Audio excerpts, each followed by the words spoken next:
It's your girl Jazzy K with Super Tight TV. We want to thank everyone that's been watching. Hey, if you do us a favor and hit that subscribe button, also press the notification bell so you can be notified every time we drop a new video. You're not tuned into something super tight. Puffin' something sticky, nigga, I roll through the light. Need to hear something real just to get me through the night. I'm looking for them jackets cause I know they looking shite. Know I'ma get some game tuned in with super tight, yeah. I get the low love from Big Bo-Bo, from the front seat, not no photos. Already, baby, what's up with it? What it do? It's your big dog, Bo-Bo Luciano.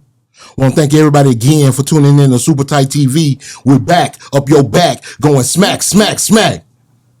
And just like that. Hope you like it, because I love it. Say, you know where I got that from? Yeah. Yeah. Wee. Yeah. I like to wee. From a country town man. Yeah. But say, y'all might recognize that voice. Today is going to be a very difficult interview for me to do because it's hard to interview a family member. Because you be like, damn, where do you start? Where do you damn, I know everything, but I hope I do. So I'm doing this for y'all. Today, I got the king of the Trill. I'm making my head fit on the poster. Yeah, the man with the #1 burger in America. Okay? UGK. You feel me? I got BUNB in the house. I'm so happy to be here. I hate it taking this long to get here. That's okay, man. But when you said you was coming, I know you busy with the Trill Burger. I'm busy with a lot of stuff, but definitely my whole life is burgers right now, though. I want you to continue that. Yes. I want you to continue that. Now, I got a question about the Trill Burger. Go for it. Because we talked before, and you kind of tried to, make me feel like I was old school or some shit like that. When the brick and mortar opens, yeah, will there be produce in the building? What do you mean produce? Like, it's not a grocery store. Yeah. We're not going to sell the produce. We're going to put produce on the burger. Well, no. You're still not going to do that. So the burger is designed to be presented a certain way. And you're going to stick to that. It's not just a burger and that I prefer my burgers with this and this. No, this burger was literally created with the ingredients to come off a certain way. Yeah. You know what I'm saying? For it to go beyond just tasting like a regular cheeseburger. Yeah. You know what I'm saying? This was crafted like my chefs, they classically trained chefs. They graduated from Cordon Bleu. You know what I'm saying? Yeah. So this ain't just a normal burger. It's a gourmet burger. I won't say gourmet. Okay. Right? But it's not just a burger, it's an experience. Okay. You know what I'm saying? If that makes sense, because there's a lot of culture behind it. With Trill, I've represented the Trill brand on records for over 30 years. Yeah. So there's a lot of blood, sweat, and tear equity that go into that. Exactly. So when people see that word and see me associated, they can draw a lot of conclusions from that. Already. They don't have to worry or guess about no shit like that. They know what it is when they see it.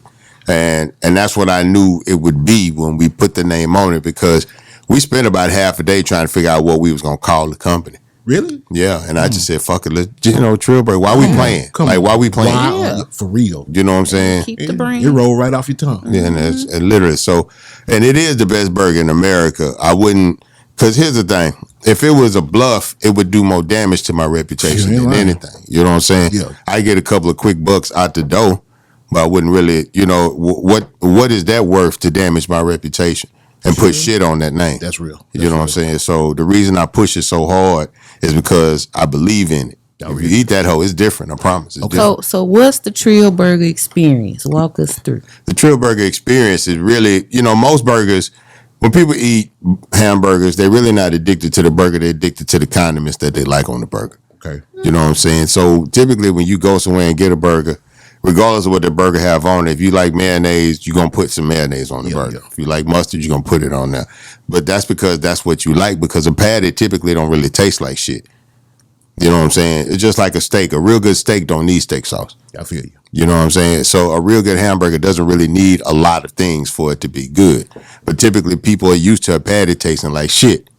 So their first reaction is to put something else on the burger because you really like the taste of ketchup or the taste of mustard. That's what you're addicted to. Oh, yeah. and I really like it all and I together. really trying to patty. dress up the taste Yeah, some so it but- don't just taste like ground. But the patty is the star of the Trill Burger. Okay. So no matter where you bite into it, you're always gonna get more patty than anything else, because that's where True the smash majority burger. of the flavor is. That's where the majority of the texture is. Okay, You know what I'm okay.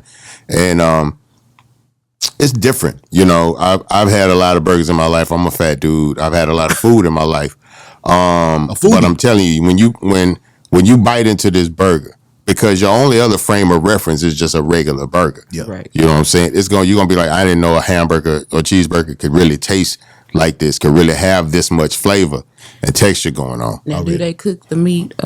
Is it well done? Is it? Yeah, no, because it's a smash burger. So in order for a smash burger to be, you have to literally smash it into the grill. Yes. So it gets very thin and very crispy. Love it. You know what I'm saying? But we use a very soft bun, potato bun. You know what I'm saying? So you have that crispy patty with that soft bun. You know, and then you got the pickles, the Trill sauce, and the caramelized onions, because it gives a different flavor. It adds a little sweetness to cut the salt. Yeah. You know what I'm saying? I'm telling you, this burger was designed. For a certain way. Yes, Okay. absolutely. But before we go any further, you know, I got to back up. I got to tell the world about, you know, Jazzy K is in the building, my sexy ass, gorgeous, beautiful wife. Right. It's your girl Jazzy Kate. Yeah, I just want to make sure. Well, I just want to make sure because it's certain things that I got my beautiful sexy wife too. You know, Hey, Miss Queen in now. Yeah, whatever. she trying to look down in her phone, act like she ain't hear nobody. That's good. That's good though. Y'all, how long y'all been together now, boy? This our 20th anniversary. Woo! Ooh, congratulations. March the what? March the 15th. March 15th. Oh, day before. us. Day before our anniversary. Yep. And your birthday is the day before my birthday. March 19th. Yeah. Oh, wow. It's crazy. So we're gonna start, you know, I don't wanna do this like any of the other interviews because, you know, you've told your story so many times. Everybody know you from Port Arthur. Yeah, but we haven't told our story. Yes, that's where we're going. You know, we haven't told our story. Our story starts at USL. Man. Our story starts at, and there's a lot of Education stories. Dome. Yes, and there's a lot of stories that people don't know. So the day I met Bo-Bo was on tour with Ron C. Yes. Right, that initially led into the Welcome to Texas song. Yes. That we recorded together. But I also met Manny Fresh that night for the first time, Manny was there? because Manny was there with Gregory D when they was a group, yes. and Baby was there. Oh, wow. I didn't know Baby and was there. Slim were there that night. I met Baby and Slim there for the first time because they was trying to get to Manny to talk to Manny about doing music. This is all the beginning of Cash Money Records happening that day, and the beginning of the next version of UGK happened that day. Wow. You know what I'm saying? Yes. So there was a lot of, and I think Too Short was on that show. That was a Too Short tour. That was Shorty the Pimp tour. Yeah. So that means that Too Short was in the building. You know what I'm saying? That would have meant that like Ant Banks would have been in the building. Spice One would have been in the building. Rest you know in what I'm peace, saying? G-Nut. This is all family. Yes. You know what I'm saying? This is all family, extended family now. So that's why I wanted to say we got to tell our story. Yes. You know what I'm saying? Because everybody knows where the UGK story starts at. You know what I'm saying? But this is where the brotherhood starts. Baby, Already. ask your question about me then, because I know you. Every time she sees somebody from my past, like Bird and Mitch, Yeah. go ahead and ask that question. Tell us about the young Bobo. Well, this was not Bobo Luciano. I know. This was Bobo the Psycho. Bobo Yes. the Psycho. This was Bobo the Psycho. I've Yes. seen photos. In the orange jumpsuit. You know what I'm saying? with the chainsaw. Yeah. But see, my thing was, and we were really taken aback by the showmanship. You know what I'm saying? That was the crazy thing about us, because we never had really had a hype man. We kind of would always do each other's ad libs on the show. But just watching like what a real hype man was about, like not only doing the ad libs and catching, you know, the off words for the artist, but also keeping the crowd entertained. Right. You know, if the album has a theme or the tour has a theme or whatever, then the hype man is making sure that throughout the show that theme is consistently reinforced. Whatever we trying to represent, I'm always bring that right back to you. We're going to talk about it. We're going to do the song. Then we're going to talk about it. We're going to do the song. Might do another song, but then we're going to talk about it. So he's going to always bring you back into where you're supposed to be. You know what I'm saying? Because it's all about keeping a captive audience. And Bobo was really, from a local aspect, our first time of seeing, you know, somebody really do that, because I didn't have proximity to Bushwick Bill and Ghetto Boys at the time, so I hadn't really seen how they presented it. But Bill was actually a member of the group. He wasn't necessarily a hype man, you know what I'm saying? But yeah, we were really impressed. What y'all And said the that's first true. time? That's good too because some This nigga got a chainsaw on stage. These niggas some wild, man. crowds These niggas in the is really South wild. it's hard crowds. You got to really work to keep them engaged. But Yeah. I don't think people realize how much preparation it takes to go into being a damn fool. Damn fool. yeah. To be a damn fool. We playing that album. See, people typically act a fool, you know, in the moment, but being a damn fool, like, you practice got a to whole work nother on that level. shit. We practiced that, bro. You know what I'm talking about? It's I'm gonna levels tell to you, y'all wasn't on the first show. This is how it went. We get there, they tell us it's Too Short, Ron C, and Spice One. And I think the first show might have been in Little Rock, Arkansas. And we get there, bro. You remember how many people was on the show? It was like, I mean, it's Second to None. It's DJ Quick. It's all these people. And you gotta really talk about this. This is the banging Lil Rock. Yes. This is banging in Lil Rock. Fresh banging in Lil Yes, Rock. yeah. Yes. Brand new Crips. Yes. Brand new. Yes. Right before the documentary. You know what I'm talking about? And so, you know, they told us to practice for, you know, when they used to give us sets, 15, 20-minute sets. Then we get there, they got all these people. They said, well, you got 8 minutes. And so the thing with the chainsaw was supposed to come out at a certain time of the show. Right. So I look at Ron, I say, what we gonna do? I said, well, only thing I could think of, as soon as you come out there after that second verse, I'm coming.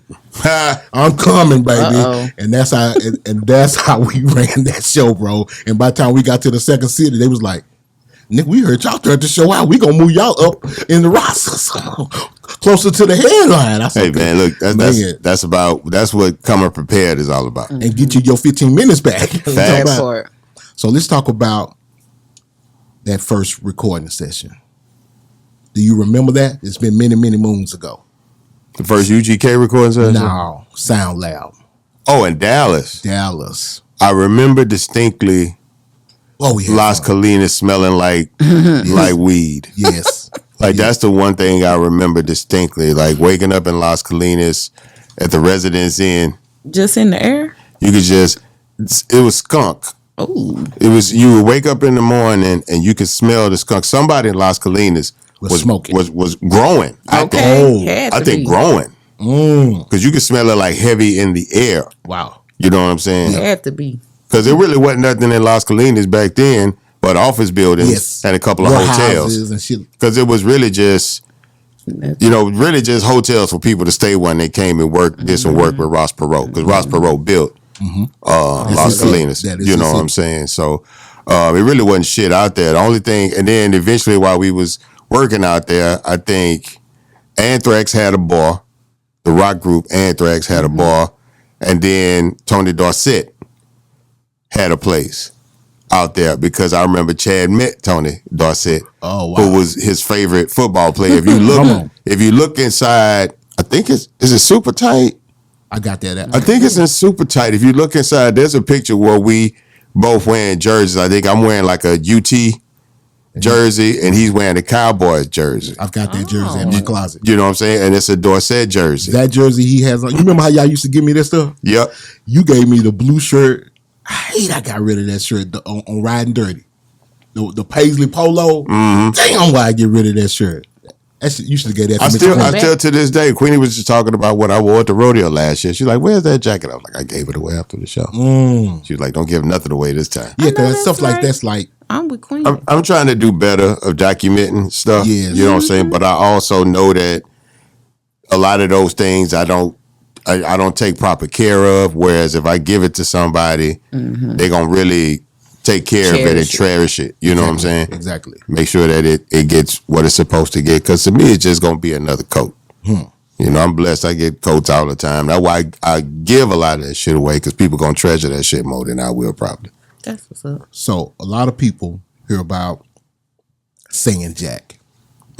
Explain Saying Jack to people so they know what Saying Jack meant to UGK. So that was 1014 San Jac, if I'm not mistaken. San Jacinto. 1014 San Jacinto Drive was the address of the house that we all collectively lived in during the recording of Riding Dirty. Yes. All the music for Riding Dirty was initially done in that house. Yes. To the point where we built like a full setup because we had a whole band in there. So Wow. we had built a relationship with Uncle Leo Nosatelli of the Meters, and he had played music for us before because we didn't want to sample the Meters music. We thought like, you know, we had a manager that was like, we can get to the Meters and actually ask him to replay his own music. Genius. You know what I'm saying? And because of that, Chad and Uncle Leo built a very big, very strong relationship.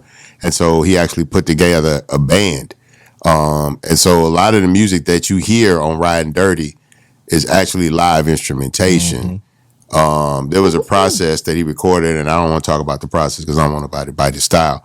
But there was a way that he would record with the band and then use the music that he recorded to create the different songs. Yes. You know what I'm saying? So the outro that you hear on the album is the full instrumentation of what eventually became Diamonds Up Against That Wood. Yes. You know what I'm saying?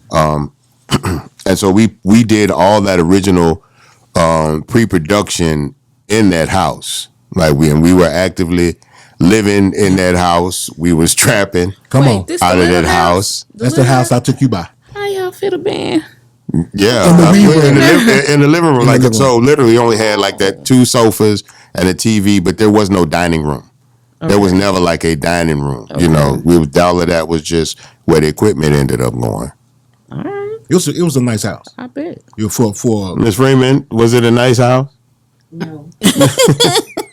when I was Tell the living there. truth and shame. When I the devil. lived there, it was quite nice. It was clean, but it wasn't nice. Well, I mean, Okay. well, I take that back. For an 18, 19-year-old kid, I'm gonna tell you, when I met Chad at that concert Yeah. at the Cajun Dome, he said, you know, Chad, he in my ear. He said, yo, man, I want to do this. I want you to come through. I got a house. I got a car. I'm listening to this dude like, well, you 18, 19. What you doing with a house? Right. But then when I went down there, everything he said he had. This I mean, is a true. fully furnished house. You said it wasn't no dining room set, but it was a dining room set in there. Well, in the kitchen area, Yes, there was a table to yes. eat at, but not a formal. Not a formal dining room set. You know what I'm saying? The formal dining room was actually the formal studio. Exactly. And I always- the Wii room. Well, the weed room was off to the side, right? Yes. So that was the recording room. Okay. But when we had to do the band, we had to put the band in that living room, in that dining room area because we had a bass player, we had a lead guitar player, and we had a keyboardist playing a B3 with a Leslie. The white guy. Yes. Yeah. I remember David. him. Yes. You know what I'm saying? And so because of that, that took up all of that room. But the actual board where Chad would actually load the music into was actually in what we know as the weed room. And that was a brand new studio. Yes, because when it came time to negotiate for Riding Dirty, instead of taking a cash advance, Chad asked for equipment. Yes. You know what I'm saying? Because by getting equipment instead of money, we could make money with the equipment. So Chad would use the equipment that he asked Jive to pay for. That became how we created the home studio. We bought an SSL with that money. You know what I'm saying? We had DAT machines. Yes. That's how long ago this was. Hey, the first digital time. audio tape. That's what a DAT machine was, a digital audio tape. You know what I'm saying? And then that went to DA88. DA88, which is basically a VHS cassette Yes. recording tape. But we did all of that stuff in the house. We would lay rough vocals in the house and then eventually take the songs to a different studio and record the main vocals. But then we got a better he got a better compressor. Yeah. So we were literally laying vocals like Kigdo. Yes. Kigdo was recorded in 1014 San Jacinto. Yes. We all, me, Chad, and Master P, all laid our vocals in the bathroom on a Radio Shack mic, hanging from the shower rod. So was You know what I'm saying? Was Break 'Em Off something done in there as well?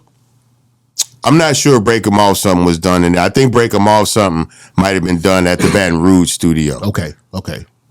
But I know Kigdo was done at the house and the reason I know Kigdo was done at the house was because P came over to the house. Chad made the beat. We recorded the beat.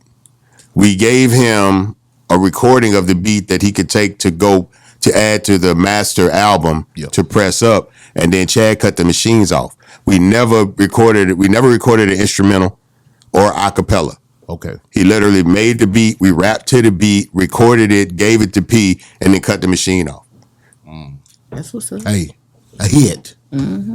Y'all gave that boy a lot of hits, bro. Yeah, no. I mean, we understood exactly what he was doing and who he was talking to. So making music for him and his artist was always very easy for Chad. Yeah. You remember that first trip to the Bay Area to meet Master P? Absolutely. Man, y'all left me in the lamplight. Hey, man. First of all, God bless Uber for this new generation. Yes. Because y'all don't know what it was like trying to get around before Uber. Like trying to get a cab from San Francisco to take you to Vallejo, you know what I'm saying, was a lot. Different experience. Oh, man. I would say, you know, that would be the equivalent of staying in center court and then telling them to take you to the flea market. I don't know. Yeah.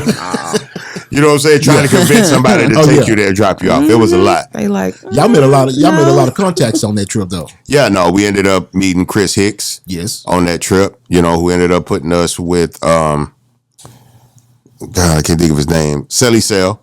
You know what I'm saying? We actually went over to Vallejo to meet with E40 and Be Legit, who are still friends to this day. We drank our Hurricane that first time. It got slizzard. You know what I'm saying? You was slizzard? Oh man, we were slizzard.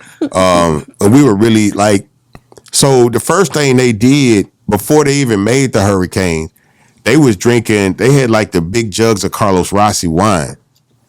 So they would be drinking these big ass jugs of wine. And then while they drinking Carlos Rossi wine, they started making, Be Legit made the Hurricane. Ooh. You know what I'm saying? And they smoking on that, the most potent weed available at the time was coming from out of that region. Yes, it was. You know what I'm saying? Is that Northern California. So we were smoking some of the best weed you could possibly smoke. And these are big dudes. Like, I don't know if you've ever seen E40 in person or Be Legit in person. These are big individuals. They're not average sized people at all. Even the women, if you ever see Sugar T, she is a big woman. Like, not fat, just a big, these are big, these are big people. They come from a tribe of giants, I believe. I don't know. But with that bigger size comes a bigger tolerance. Yeah, that's so true. they drinking, and you trying to drink with them. Next thing you know, you wasted you it. on the table. And they halfway there. They good. They still going. Hey, like, what's up? You a lightweight, man? But we also got to spend a lot of time with Spice One and G Nut. You know what I'm saying? And Extra Large. You know what I'm saying? Rest in peace to G Nut. That was a good friend of both of ours. Yes. We spent a lot of time together, and that's the thing. We never did a lot of music with people that we really fucked with. Yeah. You know what I'm saying? People that we were really, really friends with, like Lord Jamar, one of our best friends. We only did one song. Yeah. You know Why what do you I'm think that is? Because typically when rappers connect with people, it ain't got shit to do with music. Because it be a lot of real fake people. You know what I'm saying? A lot of bullshit people, a lot of club talkers, what have you. And people that, you know, you really can't. And they Hollywood. A lot of people are real Hollywood. So you can't really, if you're a real person, an average person, down to earth person, a lot of times these people won't even let you into their world or their space. And I prefer to not be in that motherfucking space anyway. I'm very comfortable with that. I'm good. I don't need a bunch of friends like that. I got a bunch of friends already in my life. I got enough. I won't say a bunch. I got enough friends. Yes. You know what I'm saying? You remember the night we met Lord Jamar? Well, I do. You talking about at the concert? It was at a concert. We were doing the TSU homecoming.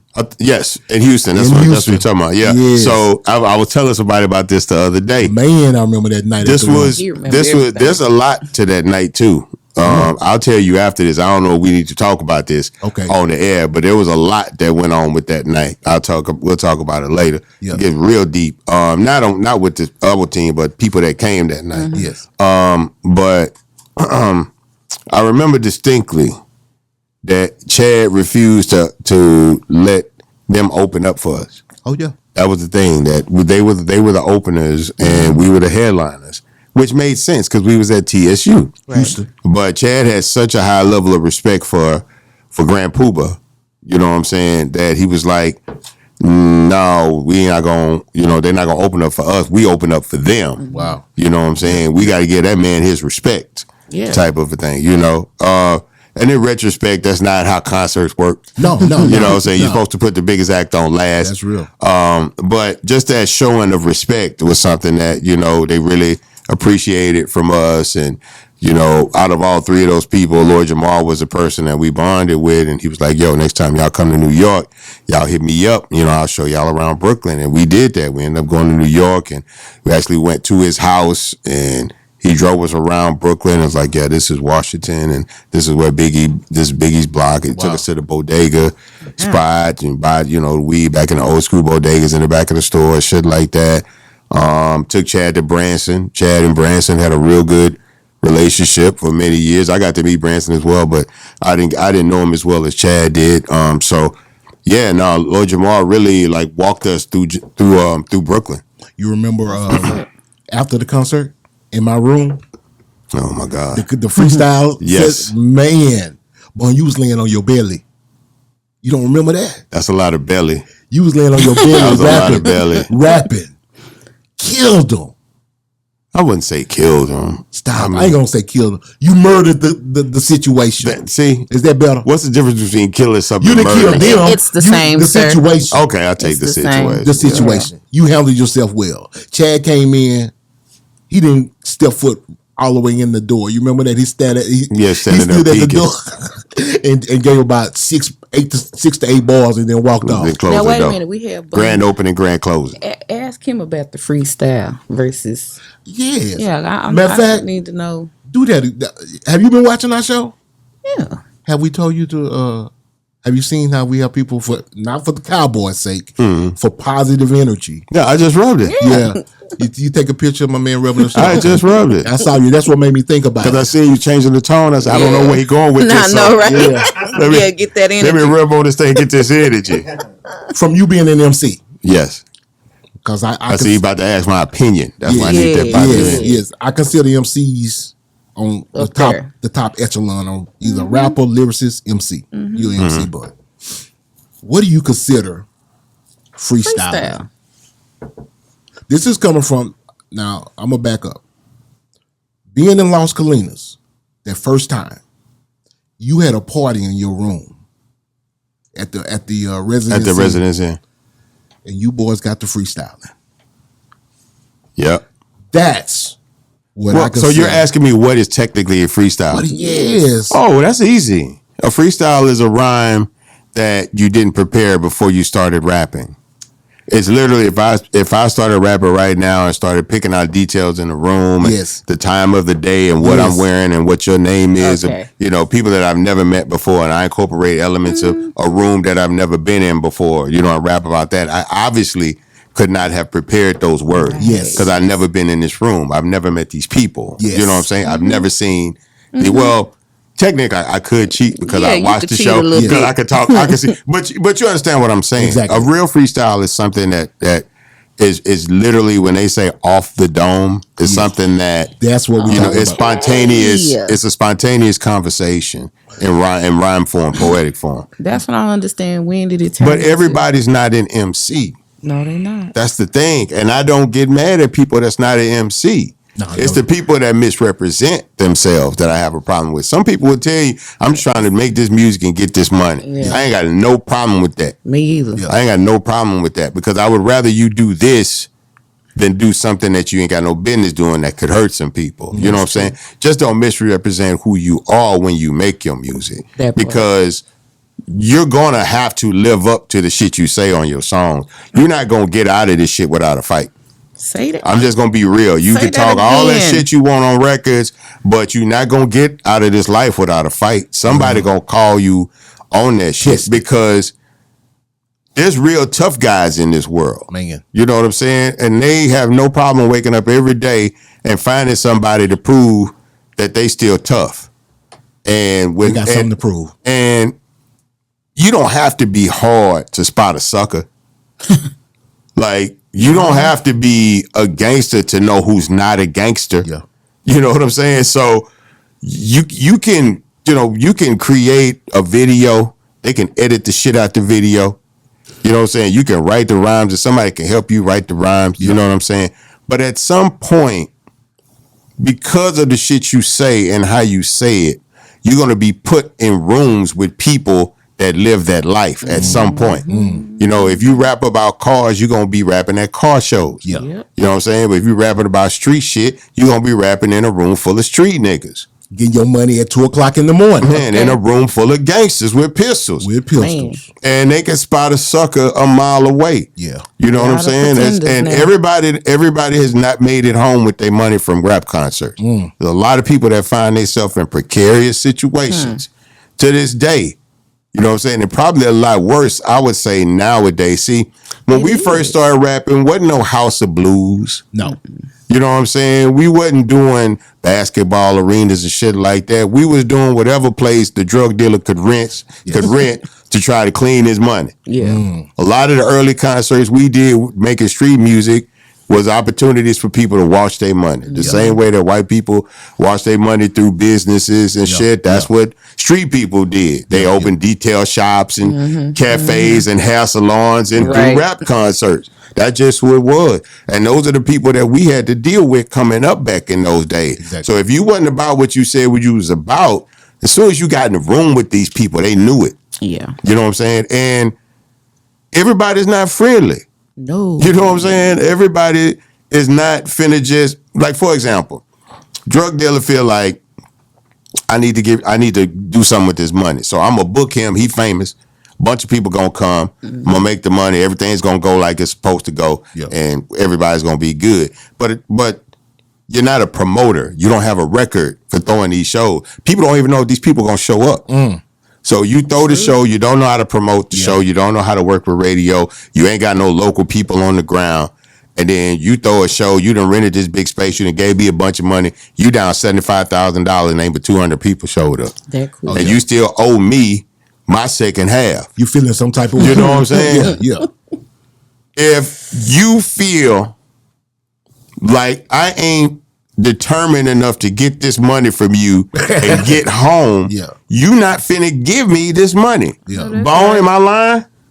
No, that's then you're not finna get this fucking money. If they feel like you not coming, you can't do nothing in the moment or come back. You not finna get this money at all. Yeah. And you still might have to rap. Am I lying, Bo? that part. We don't talk about that. Yeah.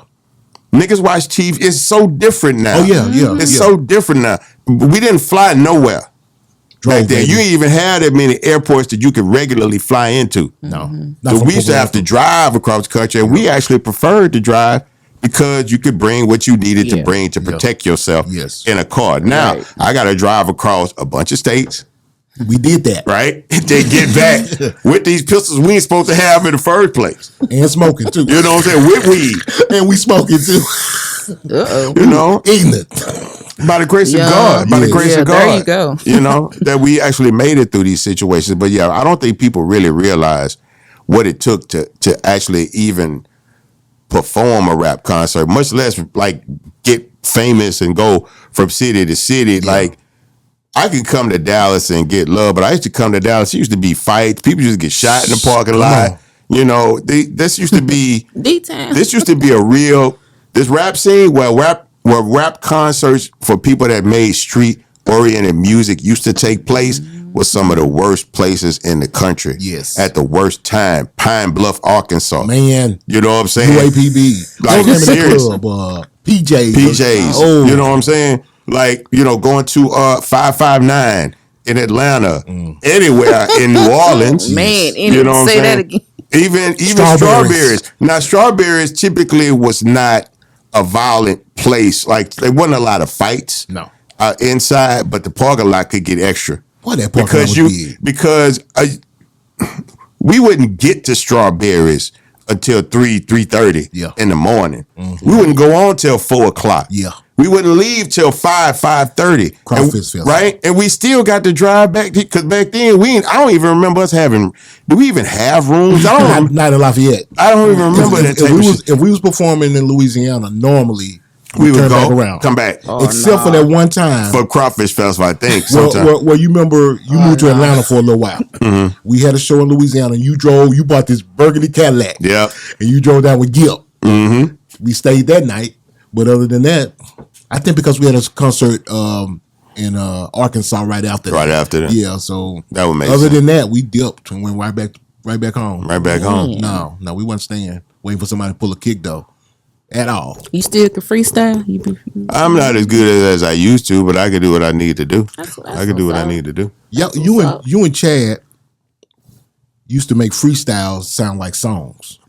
We used to steel sharpen steel. When you good, Yeah. And so that's literally what we would do. I would typically the rappers I spent time with was rappers that I could rap with. Yeah. So that's why people like me and 3-2 were so close, because we would spend a lot of our personal time just rapping. Yes.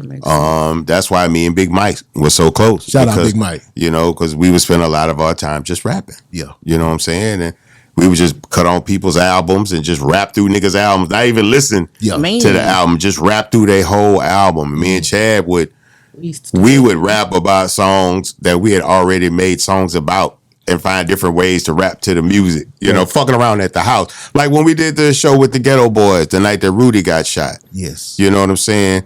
Me and Big Mello sat in Damo's room and we freestyled to the entire instrumental version of the Resurrection album. You know what I'm saying? That's what that's what we would do when we didn't have instrumentals. Niggas would start pulling out dats and they shit and rap over their shit. Yeah. You know, like we did the Riding Dirty Screw tape that UGK did with DJ Screw is us taking the instrumental album of Riding Dirty and just freestyling over records that we had already made full songs to. Classic. But trying not to say the shit we said on the song on the freestyle to show it's different. That's skill too, because that's a lot of skill when you hear the same. Them boys you want to skillful. go back and say what you. But we wanted to be good rappers. You know what I'm saying? That was something that we felt was important to us as a group. Yeah.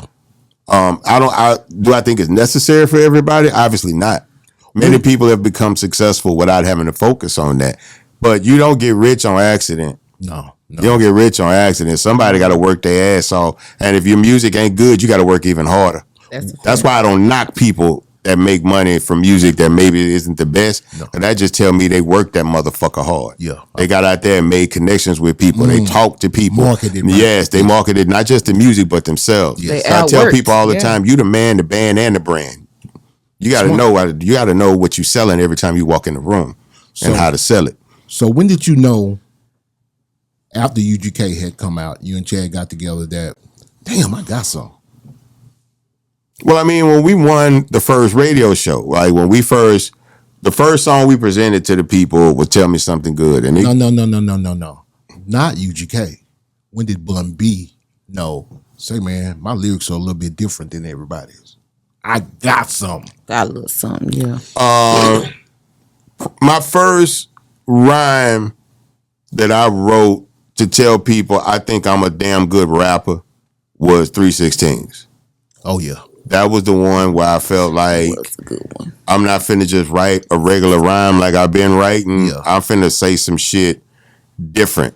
Just so niggas know that I'm whatever it is that I do, I could do it different if I wanted to. You know, I had a lot of different abilities that didn't really come into play with the message we was trying to send. A lot of times it wasn't meant for me to overcomplicate the shit I needed to say. Yeah. But when I needed to say something to prove my lyricism, there was always something given to me to do that. Yeah, I feel 316s was created to write dope rhymes to. Oh, yeah. Right? Yeah. Not about telling stories, just writing a dope ass, hard ass motherfucking rhyme about how good of a rapper I am.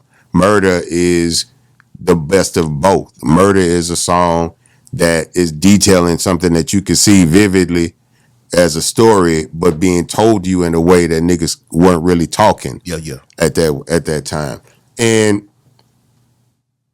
you know, most people had given into the default idea that New York people could rap better than everybody else. At that time. And I just didn't believe that should go unchallenged. You know, that always in you? I mean, I knew I was good. right? I couldn't tell how good I was against other people because we didn't do a lot of songs with other people on that lyrical level. We did people that were on the same type of time we was on. You know what I'm saying? So it wasn't about finding people, going out and finding people who was the best rappers to do music with to see who was the best rapper. It was about finding people who was talking about real shit. Yeah. So that we could both collectively make songs.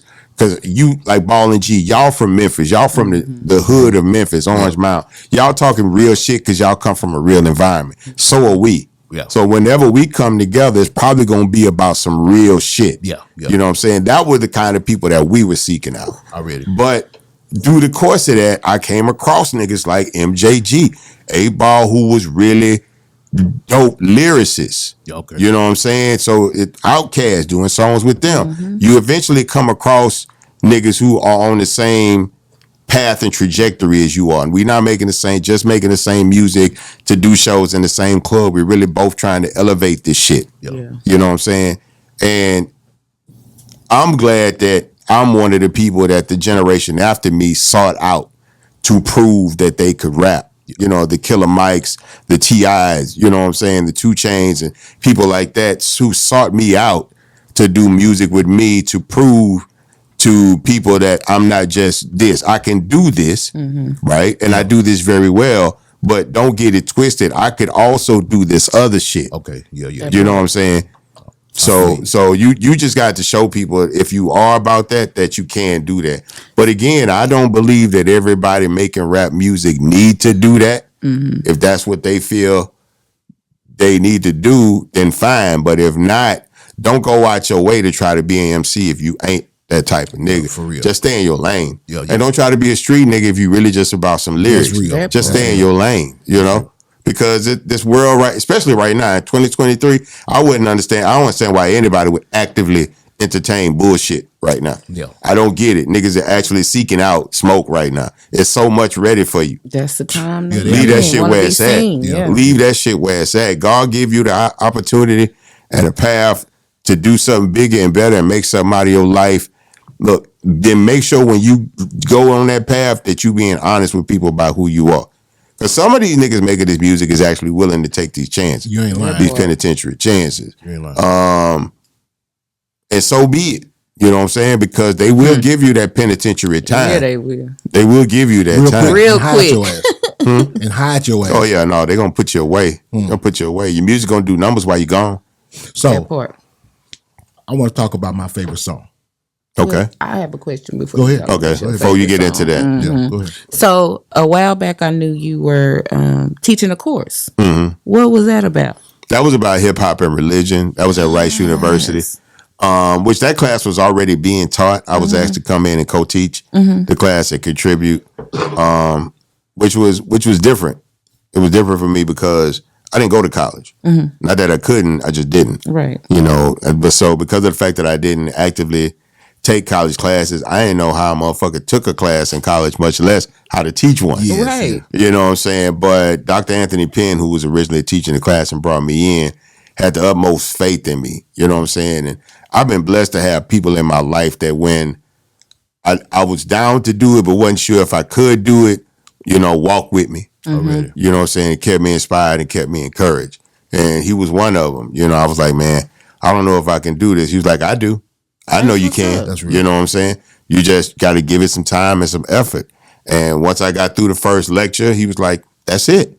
So you I was felt like like that was coming out of your comfort zone and doing a little. Well, it wasn't so much that. Another- Like Rice University is the #1 university in the state of Texas. It's like the number. It typically goes between the 11th and 13th universities ranked in the country. Okay. And it's a private university. Yeah. So if you go to Rice University, your education is very expensive. And a lot of is expected of you. But it took a lot for you to even get accepted Yeah. to this university. So a lot of people, and God bless teachers, because a lot of teachers have to teach people that don't want to be taught That every part. day. Yeah. I had the blessing to walk into a classroom where people were actually excited to come to class every morning and learn something new. You know what I'm saying? So the opportunity that I was given, I don't know if anybody else could have ever been given that opportunity in that way, because I went into it trying to see what I could give them, how much knowledge I could impart on them. But the way that they heard music and the way they heard this lesson that we talked about, we walked them through music culturally. So we started with the Negro spirituals, you know what I'm saying, slave spirituals, and walked all the way to modern time to put this black culture and black music in proper perspective, because the majority of my class was white. Okay. You know what I'm saying? So my class was not, you couldn't listen to the top 8 at 8 and know what the fuck we was talking about. We had at least, I think, 8 books, but 12 different reading supplements in total. So you had a lot of reading, a lot of shit you had to do. And then I would come in and I would paint a picture about the things they had read and put it into proper perspective. So you read about New York from 71 to 75 when, the Cross Bronx Expressway comes through and displaces all these different communities of color. And so black people and Puerto Ricans and Jamaicans all end up in the Bronx together, start throwing parties. The DJ got to play music for everybody at the party. And those parties eventually evolved into what Kool Herc threw as the first actual hip hop party. Wow. In the Bronx. You know what I'm saying? So, but we talk about how that music, how we got from the earliest forms of music from black culture in America, which started with slavery. That's where a lot of black culture starts in America. If you're not of Native American descent, it starts with slavery. And so there was music and, chants and how people represented their tribes, where they were from in Africa. A lot of call and repeat, which still exists in today. Say ho, ho, that's always existed. The idea of I am this, so am I am this, so are we. Yeah. That kind of thing has always existed in communication. And so we still represent things from hundreds, if not thousands of years ago in modern music and culture today without even consciously understanding and realizing it. That's true. That's real. So we short on time because we got to go. No, we good. Let me see where we at. We ain't good. Yeah, Bone, no, we good. Bone said we ain't good. Bone already gave Bone said us. we We already gave You us got 10 minutes. Okay. You got 10 minutes. So- Your favorite song. No, I ain't gonna. I'm gonna skip That's that. slag. Okay. No, you're not going to skip that. Well, okay. Top three. Hold on. Yeah, he saw got you- he got to ask the shit he really need to get out. Yeah, I saw you on the podcast. Shout out to Smooth Vega. Shout out Okay, to smooth. Vega. Yes. Yeah, shout out to Smooth Vega. You made a comment of something that I was feeling in my heart. And I know you've been feeling it a long time. And you just, I don't know what made you say something about it, but I'm glad you did. But speak on that again about the people who are out here making money on Chad's name. It's just not right. All right, it's just not right. I've worked very hard to not exploit Chad's intellectual property. I don't have the right to, first of all, Yeah. But secondly, I don't have the want to. Yeah. You know what I'm saying? I represent Chad in my actions, in the moves I make, how high I can climb, because I know those are the things that Chad would have wanted for me. Exactly. Chad always had it in his heart that I would transcend music, that I could go further than just making this music. And I've been blessed to do that. There's an angel looking over me to make sure that my path is being charted a certain way. But I want to be able to look back at everything I've done, every move I've made, and know that I never exploited that man. That's real. Even in the midst of, free Pimp C and all of that stuff. I never made any money on T-shirts. Speak on that, Bun. You know what I'm saying? I never sold. There's nobody could say they went to a concert somewhere and I sold them a Free Pimp C T-shirt. I would make shirts for people. People made shirts for themselves. I never sold no shirts. I didn't sell no hats. I didn't do anything to make money off of Chad's name. I did everything to make sure that when Chad came home, he can make money off his own It was name. relevant. Yes, that was it. That was my whole thing, And that shit was not easy. It took us a year and a half to even figure out how to do a show without Chad. You made it We look got easy. it. We got it wrong a lot. Yeah. When I say we, I'm talking about me and Sean We. Okay. Because that's who it was out on the road in those days. It was Shout just out Sean me. Wee. It was just me and Sean We, too deep, traveling all over America. Yeah. Trying to keep the name going, trying to keep shit off my brother's name, trying to honor obligations that were made that he couldn't honor because he was locked up. We operated at a loss for years. You know what I'm saying? I would have to take shows for 75% loss because deposits were taken, promises were made. I spent a lot of time putting out fires. You know what I'm saying? During that time. Yes. Yeah, I feel you. But I knew it was worth it because this shit was never about me. This was always about us. I never thought that me separate or him separate was better than us together. I've always heard you say that. The group was always Stronger. That's just smart business. It is. Right? Even if it's not a relational thing, even if it's not a genuine thing that I care about him, that's just smart fucking business. But that's what so many people lack in the industry. Smartness. Like the business. It's just common sense. The business side. Because you just, no matter how big the solo records are, I never get booked at that UGK price. Okay, we were so. On that note, Okay. it's a hell of a segue. You can say no comment. No, we're not. Look, let me tell you something. No. You may say no comment to this one. Let me tell you. Let me say this. What? I don't know that certain people even exist in this world. No, I ain't talking about that. Until somebody I ain't remind me. talking about that. Okay, all right.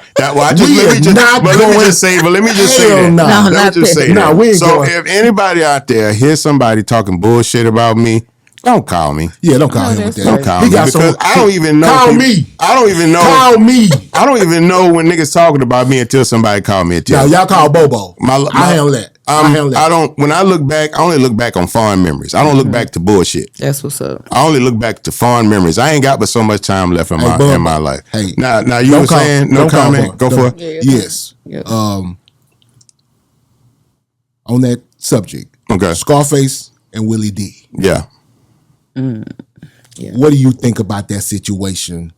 Because the way you just said it, the group is stronger together.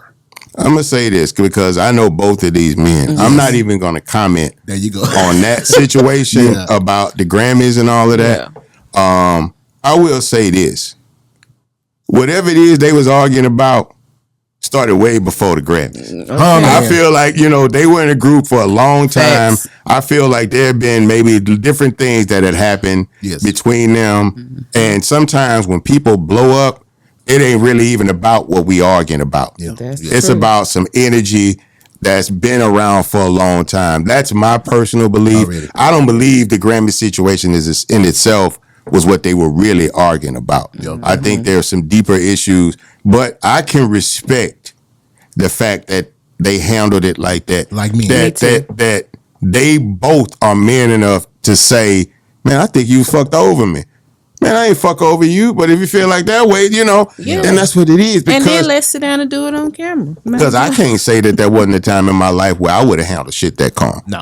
But right now, at this time in my life, I pride myself on the fact that I can have a situation with another grown man and we can find a way to work it out or agree to disagree and go on about our business. But you got to come to me as a man. As it should be. Well, since that's a no comment, I damn sure can ask you about T.I. and Boosie. So go ahead, baby. Sure you can. What you think can about ask me that? about anything. You can ask me about anything. What you think about T.I. and Boosie, man? I mean, I feel two like of our brothers, man. I feel like we have to be very careful when we choose to have public conversations about private shit. Yeah. I feel like for me to come on your podcast, I need to be willing to have conversations and willing to talk about certain shit, but know how to talk about shit as well. That's the other thing. A lot of people don't have media training. A lot of people act off emotion. Yeah. And I'll be honest, I feel like, and this is just me, and I feel like I could say this, his energy was off the whole time. Right? I watched the interview, and I feel like Boosie's energy was off. Okay. Off that whole time. You know what I'm saying? And because even when he was saying what he was saying about Tip, he still was like, but I don't want to believe it. I don't want to believe. He seemed very torn internally about a lot of shit that he had talked about. Typically, Boosie is loose and laughing. Let you And direct. No, I'm talking about with Vlad specifically. Typically, those interviews are fun. Boosie say some funny shit, some crazy shit. This one, he felt like it felt different. I feel you on that. It felt different. You know what I'm saying? So I just hope that those brothers like Face and Will can sit down as men, because I don't see this becoming anything. Me either. I don't feel like it's gonna be no street Work shit that come shit out out. of. No, but no, I no. do want these brothers to find a place to work this out. Yes. Because if Boosie and T.I. made an album, Okay. that bitch jamming. Come on, I it slaps. I bet you that bitch I was jamming. excited to hear it, bro. You know what I'm saying? Damn, I was excited to hear it. Because Boosie will make Tip go back to that old trap shit. You know what I'm saying? That we don't Early T.I.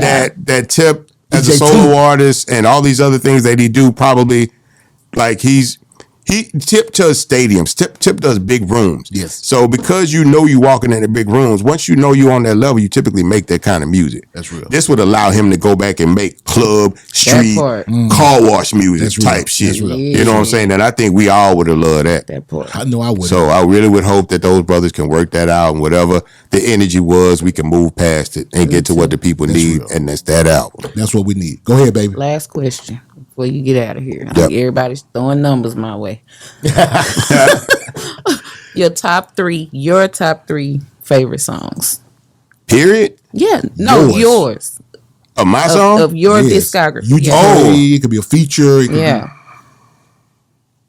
You got 1 minute Pinky to Ring, think about it. Pinky Ring, Oh. number 3. Okay, sir. There's, I could argue that Pinky Ring is more technical than Murder. There's an argument for that. Really? That's my alarm going off right on time. We on time, baby. You know what I'm saying? Number 2 will probably be The Story. The Story, because that's probably the hardest rhyme I ever had to write. You probably and even cried. harder to say. Queen will tell you it was only 2 takes. It was 1 take, then I had to stop, and then I came back in and finished it and never rapped to it again. Played it 1 time in the studio, didn't listen to it. Still don't really listen to it a lot. Yeah. To this day. But that would be number 2. And I don't know, man. It's Switches and Doja was really. I don't think people understand what Chad and Steve B-Lo were Shout finna out go Steve musically. B-Lo. Before you say this, one of my questions I want to ask you, and you can incorporate it with what you're about to say, Yeah. is I want you to say something encouraging about Steve B-Lo. Because I would love Steve B-Lo to get back in the game. Man, me and Steve was trying to do a different intro for a beat that he had played for me years ago. And he randomly say, "Hey man, I know you're doing a rodeo. This a beat I played a long time ago. Let me know if you like it." Man, I got to calling my partner Ryan Bingham. Ryan Bingham is a country artist, but he also on Yellowstone. Yeah. I say, man, we finna do some whole Yellowstone rap shit like together. We planned this whole thing, and then Steve went back. I don't know what happened. How long ago was this, boy? This was about a month or so ago. And my thing is, I don't pressure him. Yes. You know what I'm saying? Because I know. I know music can be a trigger for him sometimes. Yes. Like he did not have a pleasant experience making music. Right. And I can understand him not actively wanting to come back. Yeah. But We need him. The he's game so needs him. fucking good Damn, that boy's at brilliant. making music. He's so fucking good at making music. But it doesn't make sense for you to put energy and time into something if it doesn't fulfill you. Yeah. That's true. And he looks very fulfilled. He's growing his hair. He's grown. jogging. He's loving his cars Looking like his good. daddy. Yeah. You know what Yeah. I'm saying? And I would much rather know that he's happy Yeah. than sit around and wishing he would give me a beat. You One know? thing I do think But is that he is happy. But I do know that I'm first in line should he decide to come back. Hey. I'm first in line. Like, I love to lock in and just do a whole project with him. You know what I'm saying? And That'd be we're in a dope. position to do this music now where we don't have middlemen. Yes. You know what I'm saying? Absolutely. I'm not signed to anybody. He's not signed to anybody. No. We can put this project together and sell it directly to the people with no cut. B-Lo. And just Hi, bust, Steve and just B-Lo. bust it down the middle. B-Lo, you heard And just that? bust that bitch down the middle. And on, bro. I think it would be one of the greatest albums made this year if he and I could do that.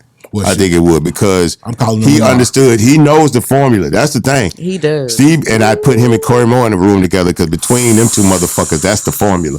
It is. That's the formula. Hey, that boy still got an R8. I'm telling you. That boy still got his R8. I'm telling you. And still will bang on it. But say, I know you got to go. Yes. Before we go, I want to say that today you are here in town for a special reason. Yes. Erykah Badu's birthday. Yes. We can say that now because I was going to be a surprise, but they won't know about that. They won't know. Well, you know what? She know. I heard her say your name. Yeah. But the people won't know. But by the time they I feel you. The see what I'm people saying? don't know. Okay. Yeah. Yeah, so we want to say happy birthday to Erica. Happy birthday, sis. Happy It's an honor to do it. A quick story before we go. I was supposed to do a birthday once in Houston at the House of Blues. I was waiting backstage, and when I was getting ready to go through the door to come out, somebody came out that door and they jammed my thumb. And it hurt so bad. It sent a chill up my back. Oh, yeah. It hurt so bad I threw up. Oh yeah, It hurt bad. And I threw up, and I literally was just back there trying to figure it out. And I can hear him playing. I can hear, and it's Hunter Roots, and I can hear Questlove and them playing his anthem, and I'm back there screaming, and can't do nothing about it. Oh man, I was just back there. So, but yeah, we got to get on the road. I got to get to the show. What you think? Everything cool? I love it, man. I love what you're doing. I'm glad that you're doing it with your woman. I do most of my business with my wife, and it's worked out pretty good. I ain't broke. Okay. So we doing pretty good. So I wish y'all the same. Ain't nothing better than making money with the one you love. I love my wife, and let me tell you something. We could go on and on and on. I'm gonna just have to come back. That's it. That's what I want you to say because we didn't get to talk about Queenie. I wanted to talk because she don't like to talk about herself. Well, it's not that. It's the fact that I like to help people with relationships, and when people see two strong people together, that's encouraging. Just tell whoever you with what's wrong before somebody else do. That's the only advice I can give you. From you start there and everything will be right. Whatever it is you got to tell them. Don't let nobody else have to tell your people. That's real, man. You got shout outs? Yeah. Shout out to everybody that's been supporting this podcast, to the people that's subscribing.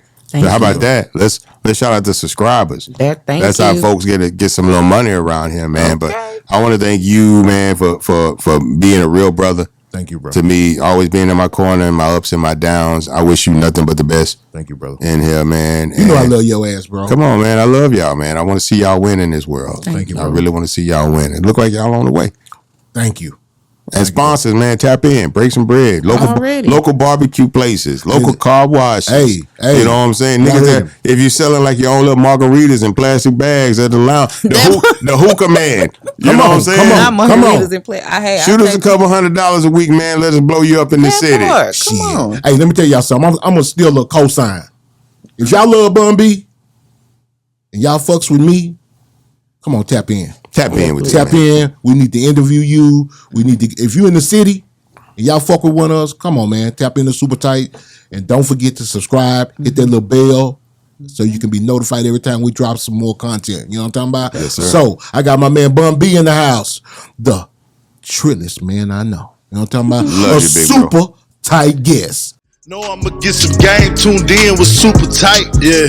I get it all up from Big Bo-Bo, from the front seat, not no photos.